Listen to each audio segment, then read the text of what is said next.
Hey everybody, this is Bethany B. Joy, and welcome back to the Step Out and Thrive podcast. I'm so excited that you're here, and let's make sure that you're in the right place. If you have a passion for really going deep with other people, maybe even building transformational groups, and if you're tired of just constantly doing the one-on-one and you're looking for a place where you can be seen, safe, secure, and soothed as you are, well, this is the place. This is why we do the Step Out and Thrive podcast, so you can get the tools and the resources and the connection so that you can dare to do more than just survive and step out and thrive in your calling. We are right in the middle of an amazing series that's called The Stories We Tell Ourselves.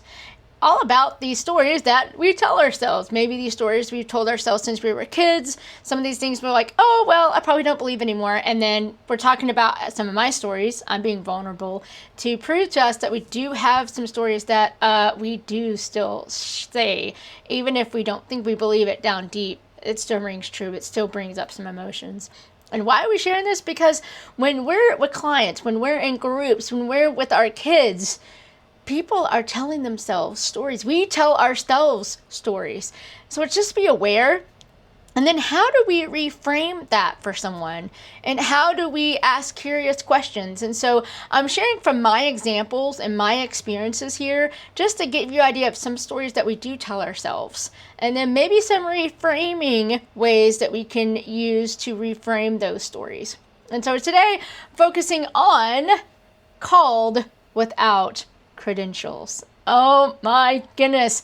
So a story with me is that, well, I have lots of stories about this, but ever since I felt like I was called into the field of coaching, I felt like I had to go get credentials for things. And so this is why it's not like funny that this came up, because many people know that I struggled with this and finding meaning behind what I did. And so on the Facebook group, which I have to share this really quick, total ADD moment. I'm recording this in November, and luckily I got on this morning and saved the post that I put up on Facebook that was all about, ask me questions for this podcast series.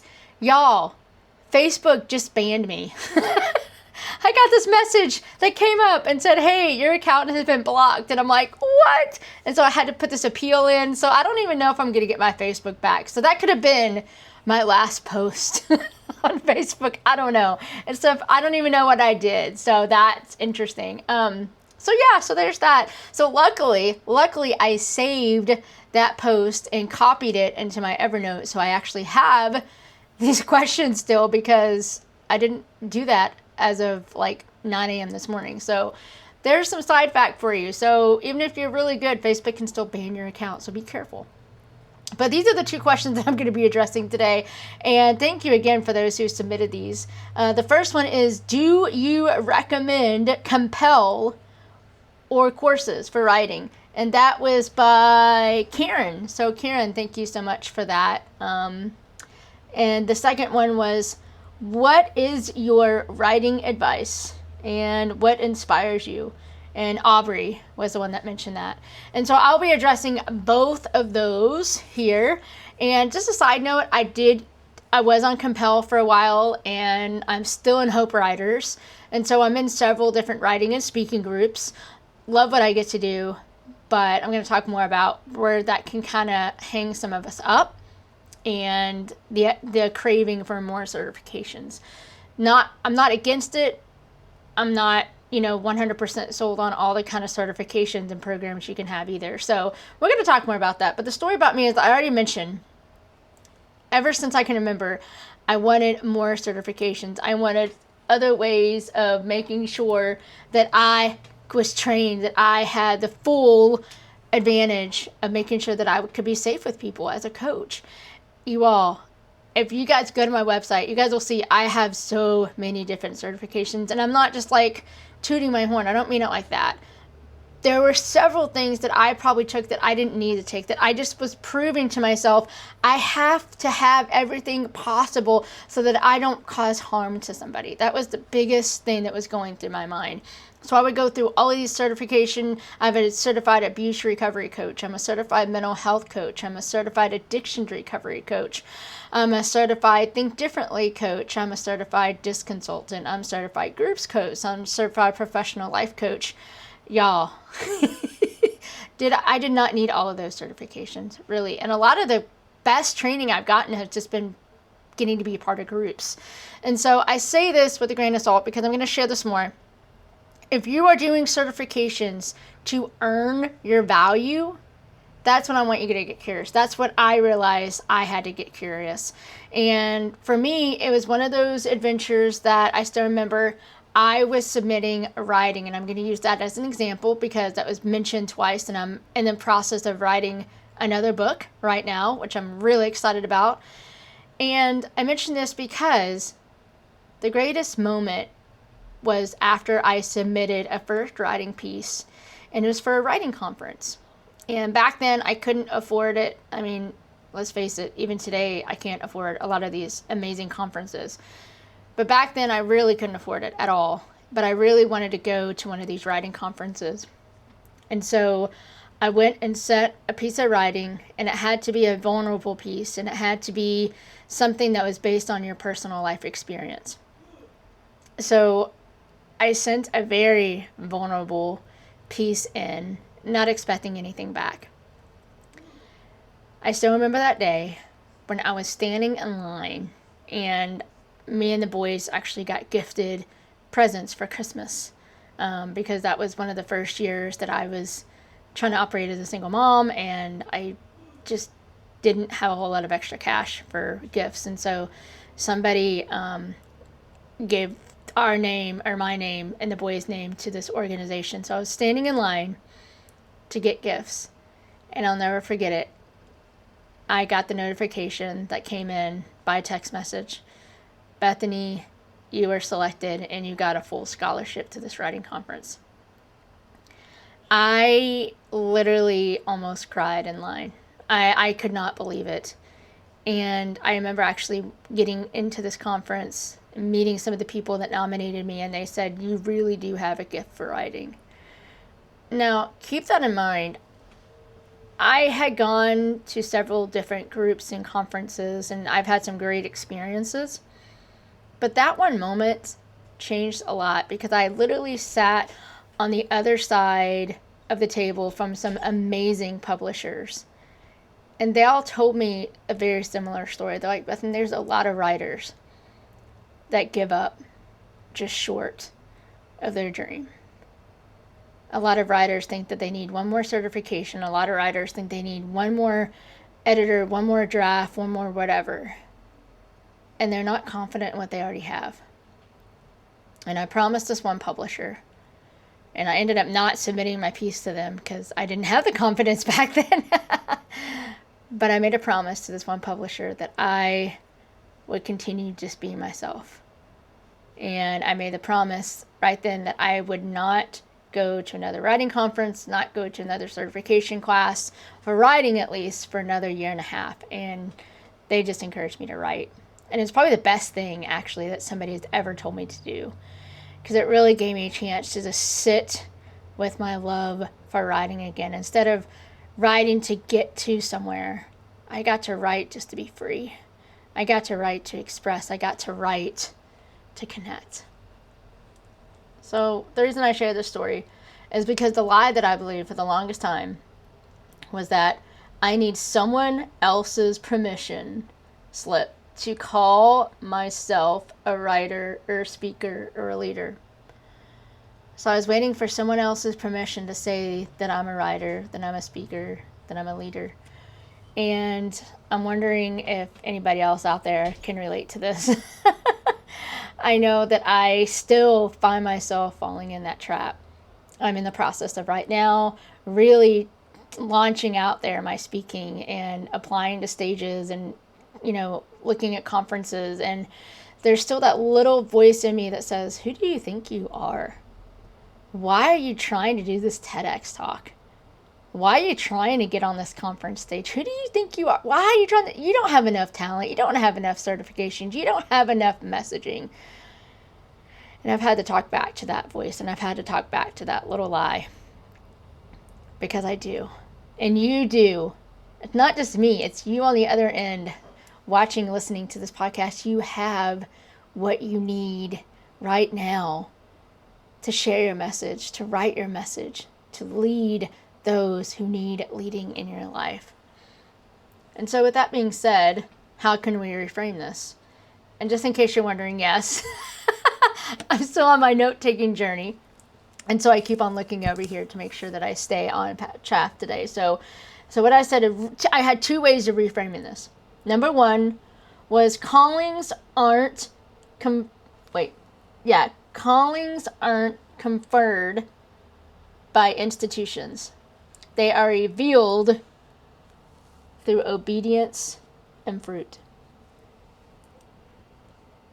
So, one more time. Callings aren't confirmed by institutions.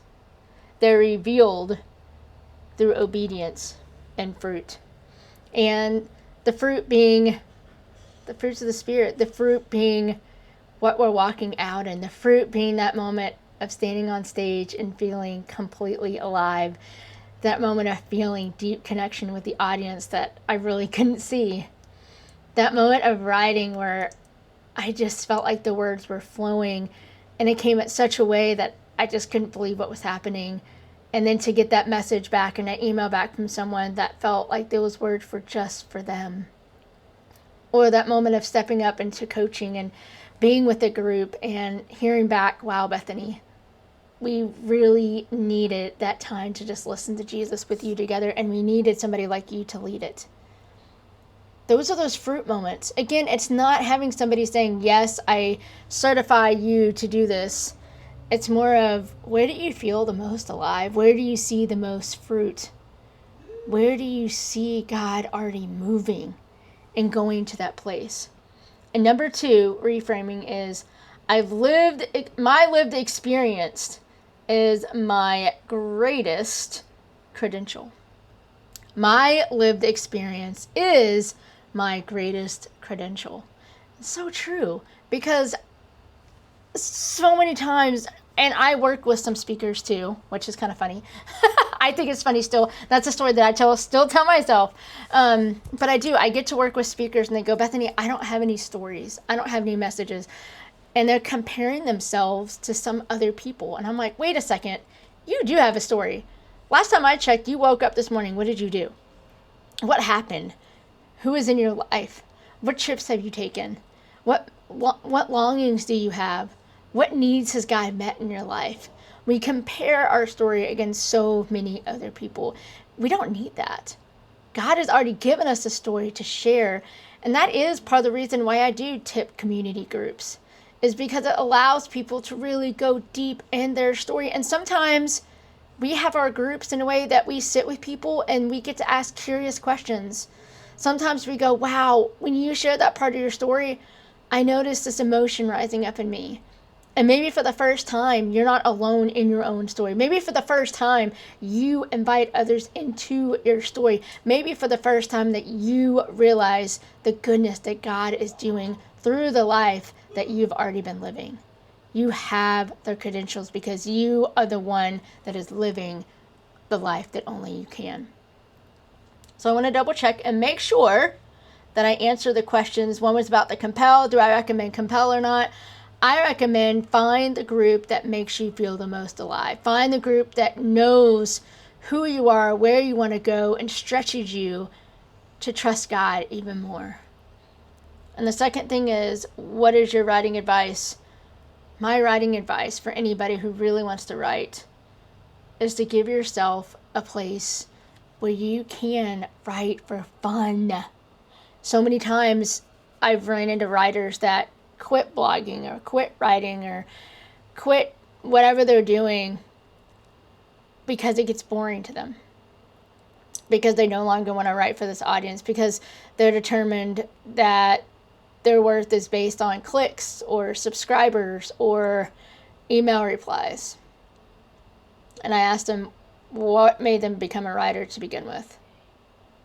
And usually they go back to this childhood story, or they go back to this fascination of just loving how words could just flow and this art about writing. I make sure that I get a chance at least once a week just to write for fun, even if it's speaking it out, even if it's spoken word, because I don't write a whole lot anymore. I mainly write through my speech, but it's still important that I do that. And it's still important that I get to play with the words. And it's still important that I get to paint with the words that God has given me. So make sure that you have that place. So what is it? What is the biggest challenge for this week? The Step Out and Thrive Challenge. And we always end with a question during these series. And I challenge you, hey, you can text me. You can email me. Somebody just asked, can I shoot a YouTube video and send it to you? Yes.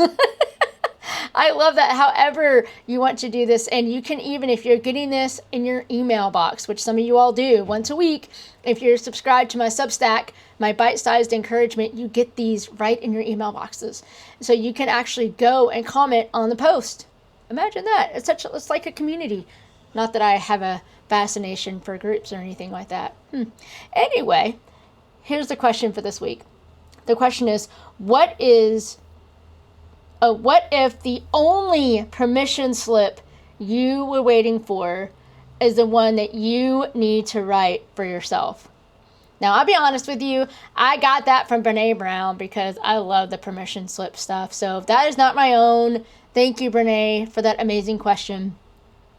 I'm going to say it one more time. That's why I was reading it, because it's not my own. So here we go. One more time. What if the only permission slip you're waiting for is the one you need to write for yourself? What permission slip do you need to give to yourself? We actually did this as an exercise as a group a couple days ago, and I asked them, what permission slip do you need? And what permission slip out of a moment with God do you need to give to yourself today? And so maybe it's a permission to give yourself more time. Maybe it's a permission to go ahead and upload that YouTube video that you want to. Maybe it's a permission to write for fun. Maybe it's a permission to start an email newsletter. I don't know. Just allow yourself to get creative. Allow yourself to fail. Because here's the thing. Every time we fail, we learn more about ourselves. It's not failure. It's failing forward. Be a proud student of failure. Because the more failures we have, the more chances we have to connect with others. Dare to do more than just survive. Write those permission slips and step out and thrive. See you guys back here next week. Bye.